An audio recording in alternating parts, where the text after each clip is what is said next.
દક્ષિણ ગુજરાત અને સુરત શહેરના સૌથી મોટા સૂફી સંત હઝરત ખ્વાજાદાના સાહેબના 430માં ઉર્ષની ઉજવણી કરાઈ રહી છે।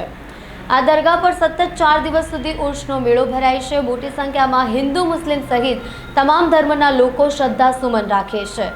દક્ષિણ ગુજરાત અને સુરત શહેરના સૌથી મોટા સૂફી સંત ખ્વાજાદાના સાહેબના 430માં ઉર્ષની ઉજવણીની શરૂઆત બુધવારના રોજ દરગાહના બુલંદ દરવાજે પરચમ લહેરાવવા સાથે થઈ હતી। દરગાહના મુખ્ય સેવક ફિરોઝ બાબા, તેમના ભાઈ સિરાજુદ્દીન બાબા અને તેમના પુત્રો સહિત સુરતના સૈયદ અગ્રણીઓ અને બરોડા ખાનગાહે રિફાઈ ગાદીથી ખાસ પધારેલા સૈયદ કમાલ બાબાના સુપુત્ર સૈયદ નૈયર બાબાની હાજરીમાં રાતબી રિફાઈથી થયો હતો। કાર્યક્રમમાં સુરતના ભાવિક ભક્તો સહિત દક્ષિણ ગુજરાત અને મહારાષ્ટ્ર તેમજ આસપાસના રાજ્યોના લોકો પણ આ સંદર્ભના મોકે સુરત શહેરમાં જોડાશે।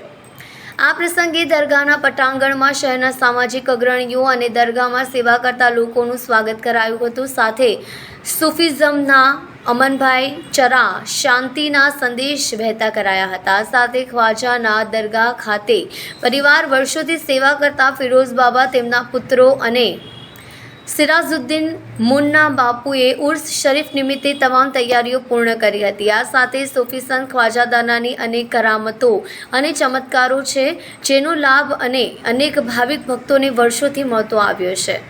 સ્ત્રી હોય, પુરુષો કે બાળક હોય, વૃદ્ધા, દરેકની દુઃખ અને મુસીબતોના આ સમયે અહીં પ્રાર્થના કરવાથી ઘણાને અનેક દુઃખ દૂર થયાની માનતાઓ ચાલતી આવે છે, જેના વિશે દરગાહના મુખ્ય સેવકે માહિતી આપી હતી।